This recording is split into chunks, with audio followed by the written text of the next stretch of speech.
नमस्कार शेतकरी बंधूंनो, कृष्णराज माऊली YouTube channel आपलं सर स्वागत.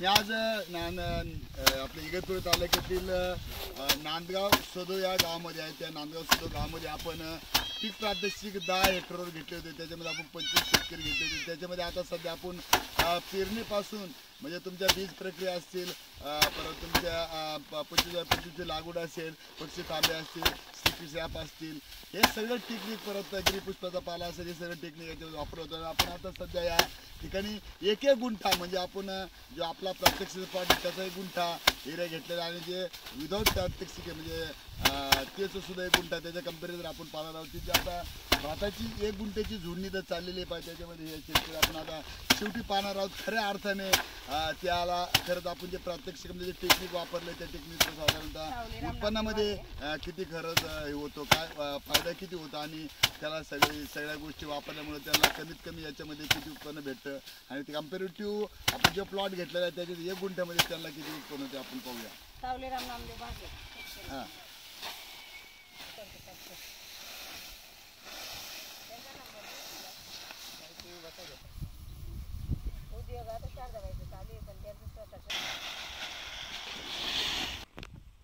हां मित्र, तुम्ही पाहिले असेल की आपण नांदगाव सदो म्हणजे पीक प्रात्यक्षिक घेतलं होतं. त्याच्यामध्ये आपण 25 मध्ये प्रत्येक शेतकऱ्याचे आपण आता इथं किती उत्पन्न आलं ते पाहतो. आपण आता यांच्या सावळेराम नामदेव भागडे या शेतकऱ्याच्या शेतामध्ये आपण आता पाहिजे हे 2 आलेलं उत्पन्न आपण घेतो. हे जे उत्पन्न आहे हे साधारण आपण श्री पद्धतीने जे भात लागवड केली त्याचं उत्पन्न आहे आणि हे जे आपण साध्या पद्धतीने केलेलं उत्पन्न आहे पारंपरिक पद्धतीने. आणि महत्वाचं म्हणजे याचं जे उत्पन्न आपल्याला आलंय तर साधारणतः 54,150 उत्पन्न म्हणजे 54 ते 54.5 एका गुंठ्याला किलो आलेलं आहे. आणि हे जर विचार केला तर आपल्याला 40.300 म्हणजे 40 किलो याच्यामध्ये उत्पन्न 40 किलो उत्पन्न आलं आहे. पण याचा जर आपण सरासरी जर विचार केला तर आपण खऱ्या अर्थाने तंत्रज्ञान जर शेतामध्ये वापरलं तर यामध्ये प्रात्यक्षिकमध्ये आम्ही सगळ्या ॲक्टिव्हिटीज याच्यामध्ये राबवल्या होत्या. त्याच्यामध्ये साधारणतः आम्ही बीज प्रक्रिया याच्यामध्ये राबवली होती.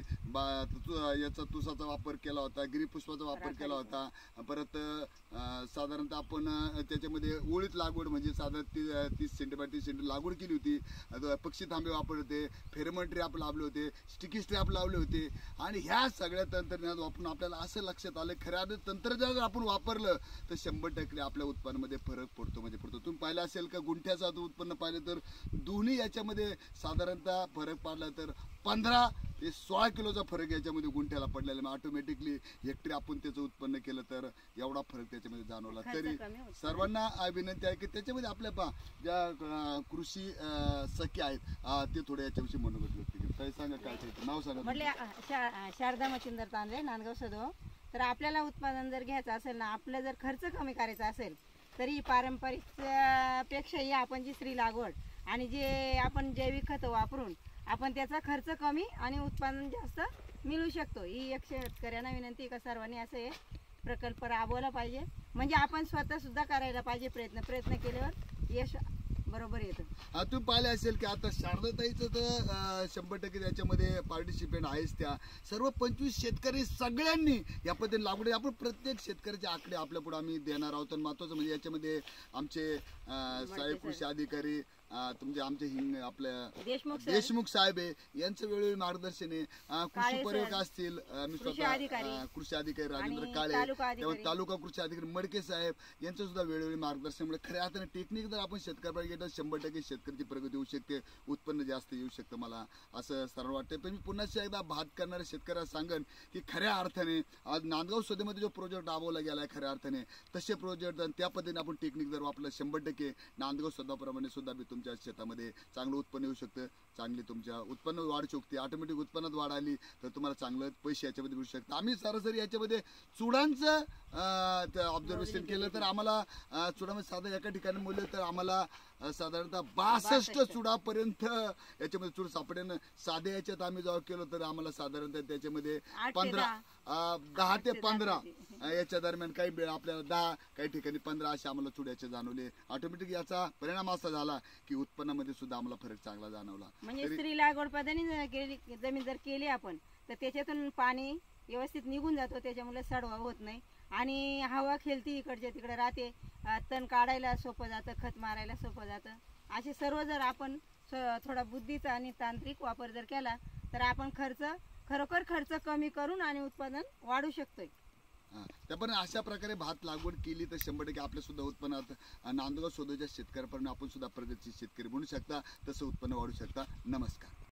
आम्ही तर तुम्ही पाहिलं असेल की हा पारंपरिक प्लॉट म्हणजे याच्यामध्ये आपण कुठल्या प्रकारचे टेक्निक वापरले त्याचं उत्पन्न आपण पाहिलं तर आपण इकडे काटा जवळ या सर थोडं आम्ही पाहिलं असं 39 किलो आणि 390 380 390 उत्पन्न याचं आलेलं आहे. आपण आता हेच जर आपण सगळं तंत्र आपण श्री पद्धती लागवड केली त्याचं उत्पन्न आलं किती आलं पाहूया.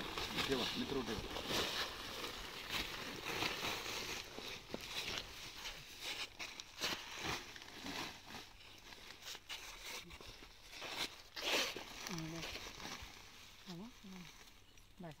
हा ठीक आहे. आपण आता पाहिलं असेल की इथं आपण जे पाहिलं की याच्यात आपण सगळे टेक्निकवाली श्री पद्धत असेल, बीज प्रक्रिया असेल, सर्व तंत्र याच्यामध्ये वापरलेलं. तुमचं ओळीत लागवड असेल, बीज प्रक्रिया असेल, तुमचा गिरीपुष्पाचा पाला असेल, तुमचं पक्षी थांबे असेल, चिकित्सा सगळे टेक्निक वापरून किती उत्पन्न आलं ते पाहूया. आता इकडे आपलं पाहून इथं 54.160 किलो याच्यामध्ये उत्पन्न आलंय. तर याच्यामध्ये असं लक्षात येतं की 100% आपली जी पद्धत आहे ही योग्य आहे आणि शेतकरी याचा वापर करा पण असं वाटतं. नमस्कार.